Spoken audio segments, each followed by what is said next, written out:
Harley, welcome to the A64 podcast. Good to be here.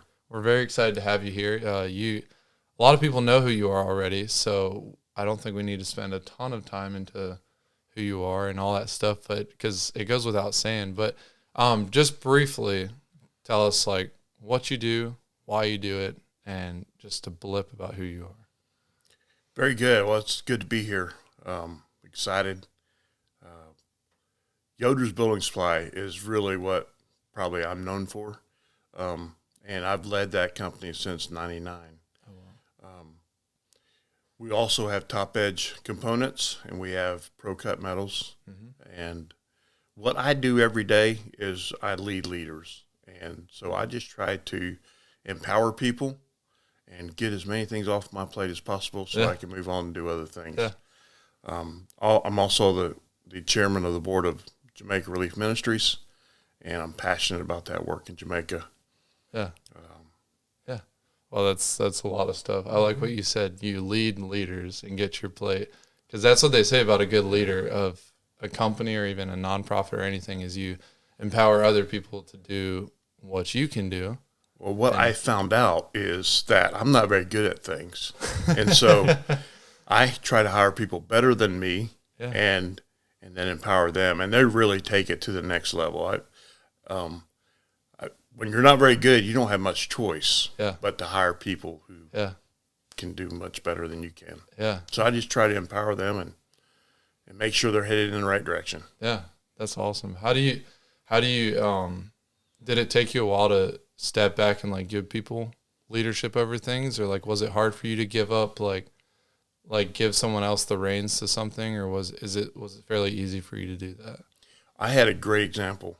My dad was really good at that, and he truly believed he was not very good. So he always thought people were better than he was. And so if you truly believe that, it's real easy.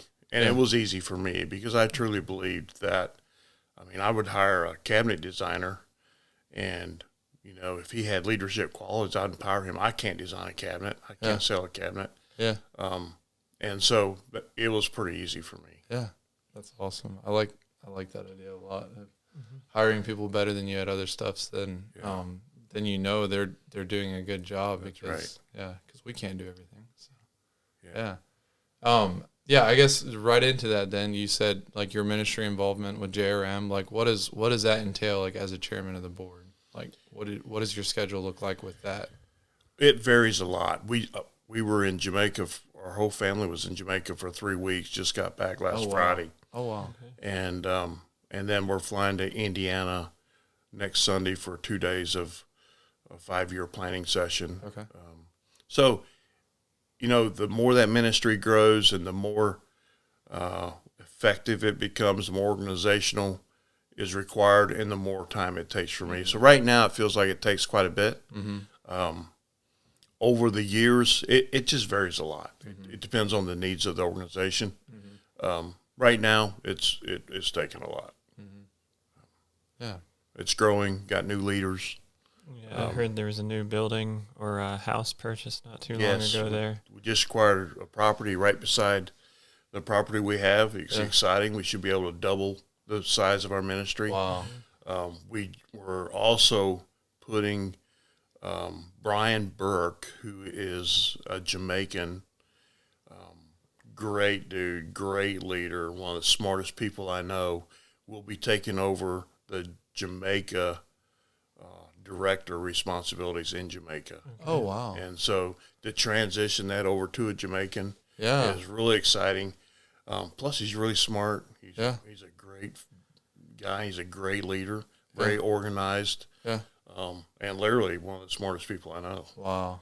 Yeah. It's a little bit of a rabbit trail, I guess, not entirely what we planned out, but what's it been like working with locals there versus, I mean, a lot of people involved in the ministry are American, and now turning that over, like, is the communication fairly easy? Do you understand each other pretty well, or what are the complications that come there? Well, Brian is very educated, so it's easy to understand him. He went to a college there in Jamaica, and so he does very good with English. Unica, which was raised by a school teacher there in Jamaica, also plays a really big role. She's a Jamaican as well, and she's going to college to be a social worker for our kids in the orphanage. So those two folks are really excited. We're excited about them. The general population, if they talk slow and try to talk English, you can understand them well. When they get going, they're talking to each other. Good luck. But like even culturally, you feel like there's you can understand even worldview and background and understanding even like how the two of you think and think differently from your cultural background. Yes, they do think differently. They're more about now. We tend to think, and we're raised to think more about our future and to save. They're because of their poor, desperate nature. It's now, today, and very seldom do they think much about tomorrow, or next week, or next month, and so to teach them how to save or how to go catch a fish for tomorrow is a new concept that we're trying to impart. But what we find out is there's more women that are willing to listen and learn than there are men. So there's more good women in Jamaica than we could say good men. There are some. There's Brian Burke. Yeah. There's, I can name several. Tim Leroy, Pastor Andrew. But that is a more rare occasion. Okay. If we were going to give out business loans, I'm guessing 80% would be women. Wow. Why is that? Do you know offhand? Or? Women tend to raise the families, raise the kids, be more responsible. Yeah. The family nucleus is very tough in Jamaica. Okay. So men tend to roam, and the housing ain't great, so they bounce around, live on couch to couch or bed to bed, and so it's a tough situation, especially in poor, desperate communities. Yeah, yeah. That was a little bit of a rabbit trail, but it was a good rabbit trail. Yeah. I guess then kind of backing up, we can just kind of roll with JRM there. How did you get involved at JRM? How did you come to be the chairman? How did you, what made JRM important to you? Good question. My father started JRM. Okay. Along with Sam Carnegie's and a group of people that came around them. And in 1988, Hurricane Gilbert came through, and my father and a group of men went down there and saw the big need and saw the kids on the street. And so he wanted to go down there and start an orphanage, and he moved down in 2001. And through that, our family was involved because my parents moved down. Yeah. And Dad was always passionate about it. I was back to run the business. I was more in the business, and Mom and Dad were very much involved in Jamaica. After my dad passed away, the director asked if I'd serve on the board. And through that, I eventually became chairman. And I saw the need, and it just tugs at your heart when you see the kids and when you see families that are struggling to make ends meet. Yeah. And then we saw the opportunity to take our employees down to build homes for some of them. Yeah. And what we found out was it did as much for us and our company as it did for the people in Jamaica. And it, our employees became more loyal. Our customers became more loyal. Wow. And so we can say we did it for charitable, and we did. Our motive was there, but it actually really helped our business. Wow. And from an employee standpoint and a customer standpoint. Yeah. So you can, if you want to get involved in charitable work and get your employees involved, it really helps your business. It's not just we're giving. It helps your business grow. Wow. Yeah, that's cool. We've had multiple people now that have come on and say like them giving towards someone has come back and like helped them out tremendously. Right. Like when they give their time and resources, it in turn helps them out a lot. And that's cool to hear from a business standpoint. It's not always just an individual standpoint where your employees probably feel that on an individual. Like when they sign up to go down to Jamaica and serve, they probably feel like that they get changed just as much. And then as a business too, like sending your employees somewhere and like going and getting involved somewhere, to hear how that benefits you tremendously is cool to hear, because there's plenty of business owners that it seems like they would have the ability to do that, and if they hear that it's actually does really well for their business as well, that just an extra motivator to do stuff like that. So yeah, I truly believe it helps the individuals as much as it helps the people we're serving. Yeah, it's a fairly pretty common theme when you talk to people in ministry in general, honestly. Yeah. But yeah, that's cool. So yeah, I guess a little bit backtracking. Balancing, that's the thing that we like to talk a lot about on here, is just because the people we talk to are involved in a lot of different things at one time most of the time. So like how do you balance your work life, your ministry life, and your family life, and how do you find ways to make sure that runs smoothly, like so that you're still spending enough time with your family, you spend enough time at work, you spend enough time at your ministry? Has there been things you've learned over the years that have helped that become easier? Is there still some things that are pretty tough about that? Like, talk to us a little bit about that. I don't know that there is a balance. Yeah. It feels like someone has to always sacrifice. Okay. So I know when my dad was involved in Jamaica, we felt like we sacrificed our grandparents, or the grandparents to our kids. I feel like there's always a sacrifice. Business will sacrifice. Family has to sacrifice. The ministry has to sacrifice at times when there's crisis in the family, or so you try to find balance. In my life, I found it very rare to actually get the balance. Yeah. Like someone has to sacrifice. And if your family gets that principle, it's okay. But if we're relationship driven, I think we go to wherever the need is the most, maybe. Yeah. Yeah, I like that. So you have to take, our first responsibility is our family. And we have to take care of our family. But at times, even they need to sacrifice. So for the greater good of God's ministry, or sometimes the business. Sometimes the business, there's times I worked night shift for a couple of years to get things back on track. And so, there's sacrifice that needs to make. Well, I would love to talk to someone who has the perfect balance, because I haven't found it. I find it to be a struggle. Yeah. Yeah, that's good. I like that a lot. Like, especially what you said about relationships, and when it's built on relationships, you take care of each other, and you realize, you see where things need to be sacrificed, and it becomes more of a conversation instead of like, Dad is off doing this and we're just gonna see what happens. If it's built on relationships and trust, it's gonna be like, we know Dad or Grandpa is over there doing this because it's what he's supposed to be doing. Right. And if you can trust that, and maybe even like, I guess it depends on your definition of the word sacrifice too, because part of it could be looked at as maybe investment, because you are investing your time and you're investing in relationships, and it might cost you a little bit in the short term, but if you all have that vision that it's going to work out in the long term, I think it makes a big difference in like family.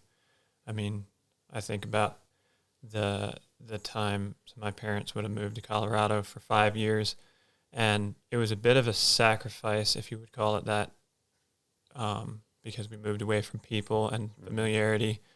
But the return on investment there, I think, has been really good for our family, and I see that happening a lot too. It's if you read it kind of as an investment, I think it helps.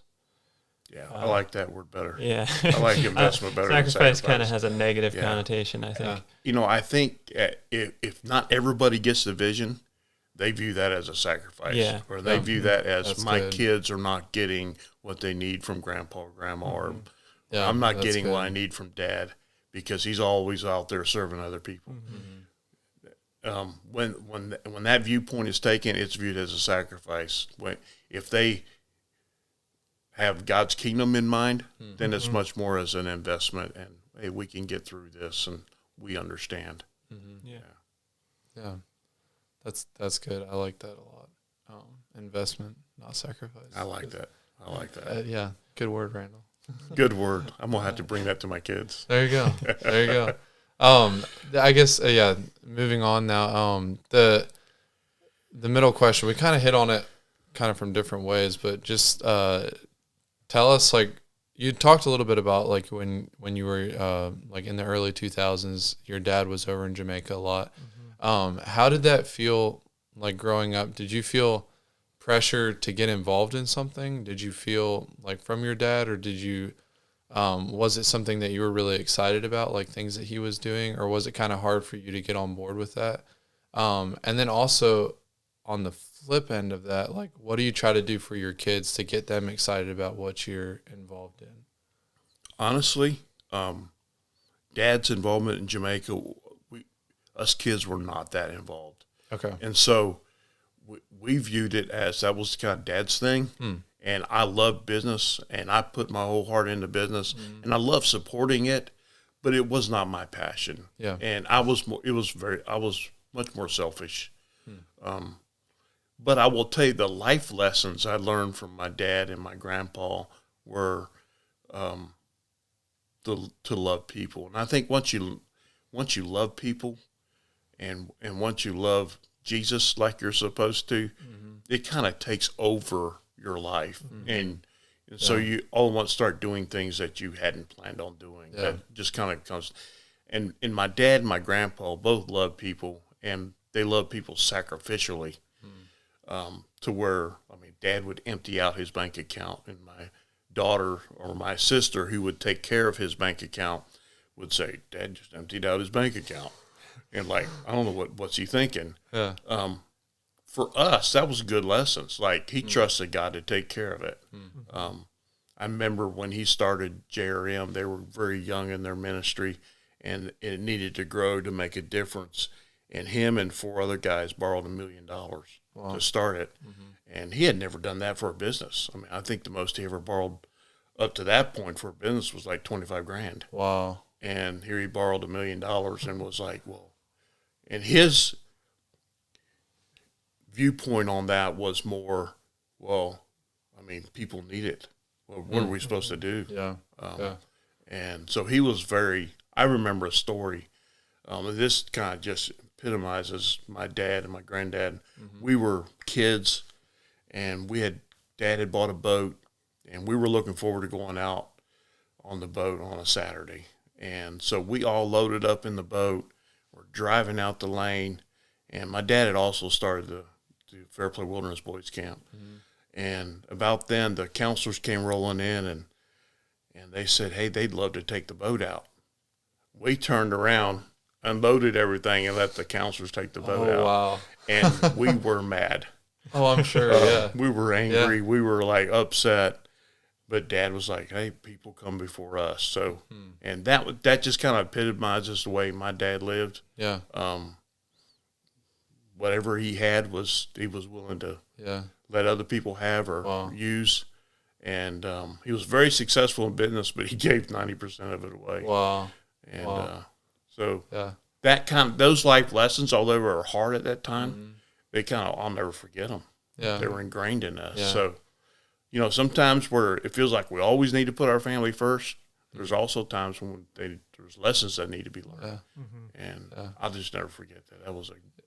I treasure that moment now. Yeah. At that point, I didn't. Yeah. It's like that story almost circles back to the investment that we were talking about. Yeah. Like, even the investment he was making in you guys as kids, like showing you that stuff as a kid, like we need to realize that when there's other people that need something or we're trying to help other people, like we can step to the side for a little bit, let them enjoy life, and then long term we're going to feel a lot better about it. And like you're still remembering that today, and that's incredible. Yeah. That's awesome. It's also just interesting for me. I had a couple conversations recently with JD. He would have been on the podcast before. I don't think we talked about it on the podcast, but he had the perspective working at camp over the time your dad would have been there, and talking about some of the stories of being really low on funds and just kind of moving ahead with things and and it working out, and the impact that that's had on him and honestly the community at large. It's a very different perspective, I guess, when you've got the kids telling it too. Yeah, it's really interesting. Yeah. Yeah, so I guess now, like, what are things that you like to teach your kids, or like things that, even just practical steps that you want for your kids to get them excited about, like ministry end of things, but also like that investment into the lives of other people and like around them? That's a good question. I've thought about that question. Dad was not that intentional about teaching us to serve in ministry. He wanted us to serve. He wanted us to, as young people, go give up a year or two of our time, but it was never a demand.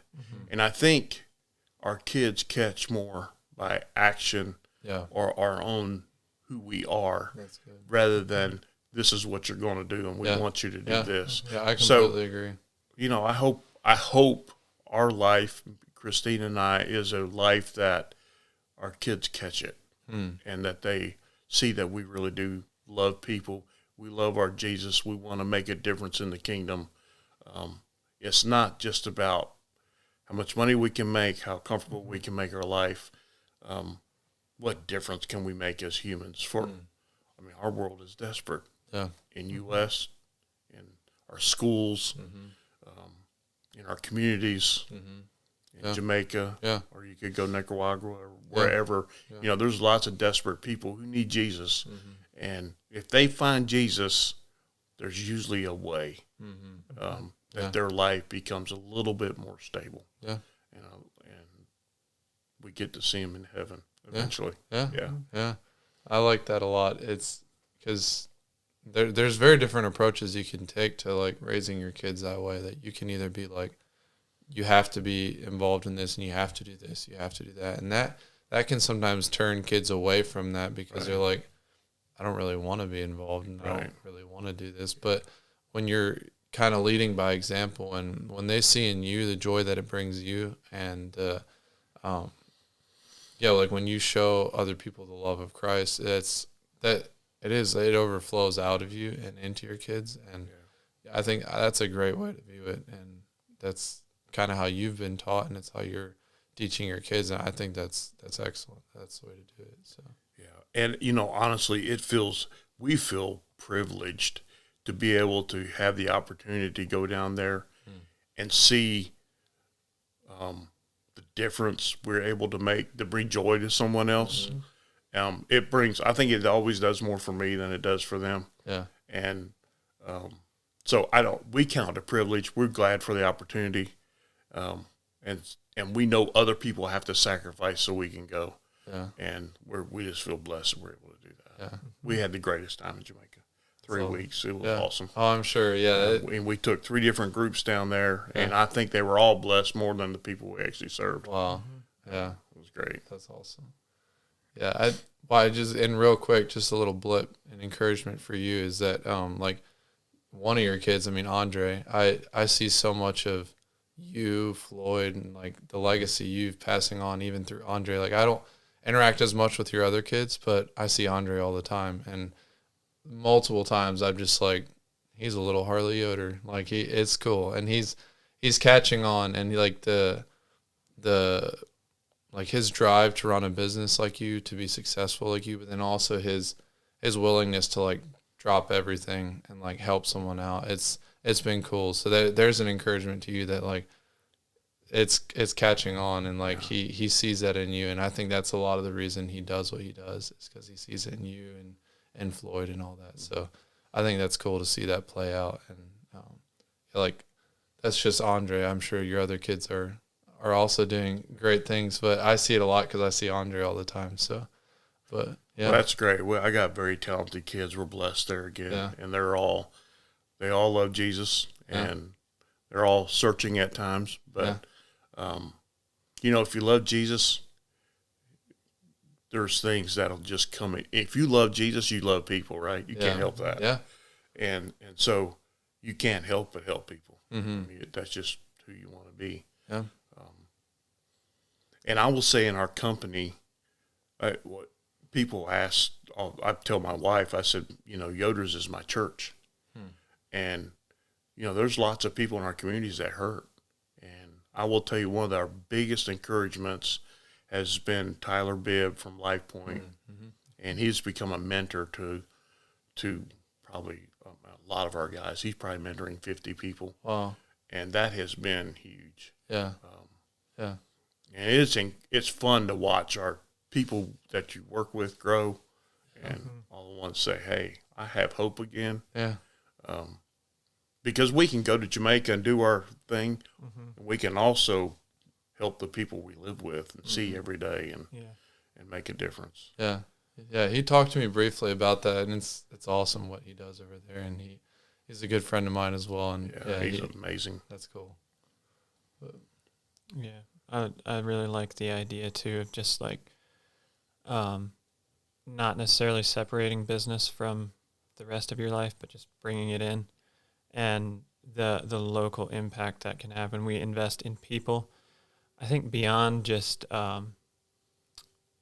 sometimes I guess we're tempted in America to think that if we give money to something, that's good enough, and to actually invest in people, because you were talking about some of the locals in Jamaica. Investing in the people there is the only way that the church is going to be carried forward there. Who knows, there may come a day when we're not allowed to go there from America. And if that's all we have is just a few of us going over there to build things and then leaving, there's no lasting That's right. anything there. And same for if you don't invest in your employees and you give them a good paycheck, and that's about it. That's as far as the ministry or the church is going to go. So the investment is huge. I love that. And we didn't have it on here, but you should just quickly touch on like what you have Tyler doing over there, because I think it's awesome. Like he talked to me kind of about like when he just first started over there with you, like what he was going to be doing and all that. But just quick talk, because I think that shows a lot of your investment into your employees and like what it means for you to have them like mentored by someone and like cared for. And I think that speaks tremendously to even just what we've been talking about in our investment in who we take care of and all that. Well, I would say that as a young businessman, I was worried about making money and making, I want to become the best, biggest building supply in the world. And I think there's nothing wrong with that. But I think as I matured more in my Christian life, all I want, the reason for growth was I want to influence and affect more people. And it wasn't all about the dollar. Because after a while, you can get to a place where you can just put on cruise control and just be comfortable. And we can live a good life and go travel and do whatever we want to. But after a while, you realize that, hey, I want to influence. I really want to influence more people for Jesus. And the only way to do that is to get more people in your influence, right? And so that became a reason for growth. And it became one of our company principles that we want to empower and influence our employees for Jesus. It's one of our core principles. And so one day, Tyler was helping me through some tax, state tax work, and he was working for a company. And he looked at me and he asked me a question. He said, Harley, what's your biggest need? And I said, I need daddies. I need daddies for my people. And he goes, really? He said, he thought a little bit, and he said, what if I come up with a plan to help you? And he came back with a plan for mentoring my guys. And I started crying. Yeah. And it's amazing. Yeah. It's made a huge difference in my people. Like, we give out lots of employee loans, just helping people get to the next step. And so it felt like I was just, like it wasn't, I'm reinforcing bad habits, right? I'm not teaching anybody anything. So we put people through the Dave Ramsey. Well, that's too much. It's too much for people who can't even make it to next Friday. Yeah. Just try to save $1,000. That sounds like crazy. Yeah. So someone would say, my car broke down, it's shot, I need to go buy another car. I need $2,000 to go buy another car. He actually goes with them and looks at the car and says, you don't need to, that ain't going to get you anywhere. You're just putting your problem off 6 months. Let's go find another car. And goes with them. We maybe end up loaning them $5,000 instead of $2,000, but we're actually helping somebody get to that. And he's going with them, helping them get off of rented furniture, helping them get off of their rented TV or rented, where they're making payments on tires. Like, what's the payoff on that? Let's get out of there. 35% interest. So that has been a good blessing. I need about 6 more Tylers. And I think he may be trying to beef up his network so he can help more. But we found that helpful in all 3 of our companies. That's awesome. I think that just so well sums up like what your vision for your employees. It goes so much deeper than them showing up to work, you giving them a paycheck, sending them home. It's like you actually care for the people that show up at Yoder's Pro Cut, Top Edge, and I think that speaks tremendously to the vision that has been left behind and that you want to carry on and you want to care for people. I think that's awesome. Like, yeah, that's just so cool. It makes me happy to hear that. So yeah. We get excited about, we can hire more people because we want to make a difference, and maybe we should start a church there at the store because we think maybe more people would come there than they would into a church, because church can be scary. I mean, when I go to a new church, I get a little apprehensive and tension. And what about all the other folks who haven't been raised in religious or, so maybe we should start maybe on a Saturday night or on a Sunday afternoon. Maybe we should have a church. Anyway, we're talking stuff, but it's like, how can we reach more people for Jesus and make a difference in their life where they have a life that is fulfilled, and we get to see them in heaven, hang out together, and talk about the good old times. Yeah. That's awesome. Oh, that's awesome. I guess probably wrap it up with our last question. This is a question we ask everybody that's on our podcast, everybody that will be on our podcast. We all ask them this question, and it's, what is one thing the world needs more of and why? People have had various different answers, but we like to hear people's thoughts on it.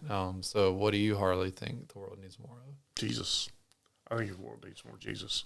And I think that would solve a lot of our issues. And and more relationships, more love, we care for each other, more sacrifice. In short, I think people need more Jesus. Yeah, I love that. Yeah. And I love that. This has been a great podcast. I've enjoyed listening to you can just feel across the table you're passionate about stuff like that, and it really does. I think that'll even overflow out of this room into the people listening to the podcast. They'll be able to hear and feel your passion for it. There's one more thing I want to say. Is that we feel so grateful about the blessings the Lord's poured on our companies, and for young people like you guys to start the way and pour into our community. We love that, and we would support that all day long. And we're very picky where we send our money. Like, I love humane societies, but there ain't no animals going to get our money because we feel like humans made out of God's image need it more than animals. I love animals. I got 2 dogs. I love them. I play with them every day. And they need help, but that's not where we choose to give our money. So when people like you and start a ministry to help people, we want to know. And we want to help. And because it makes a difference. And you're doing something we can't do. And so many blessings. Thanks. Yeah, I appreciate that. And we feel the love of that too, and the support from you guys. So you have anything else you want to? I don't think so. One thing that I would maybe mention, I guess, it's actually been fun just sitting here, because I feel like I would have known you some when I was younger, like as a kid growing up and Dad working at Yoder's. But it's really fun to see where you're at now. I feel like I kind of lost track of most people around here, honestly, in the last like 5 or 10 years, and it's just been really good to see where you're at again. And it always gets me excited when I reconnect with people in the local area that are passionate about Jesus, and it's just really good. I guess getting to know you a little bit through a conversation on a podcast. Yeah, it is cool, and I get excited about young people who love Jesus, because as a young person your age, I wasn't there. I was all concerned about myself, and I think young people can make so much more difference than and connect better with the community than folks that are getting on up there. And so, congrats. Yeah, good job. Yeah. Well, make a difference. Yeah, thanks for coming on, and thanks for sharing honestly with us, and telling us a lot about your life and your involvement in ministry and all that. And it's been really good. I've thoroughly enjoyed the episode. So thanks for coming on, and it was great to have you.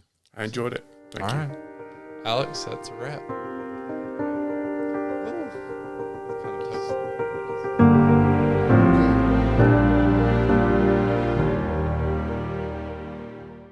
Like and subscribe.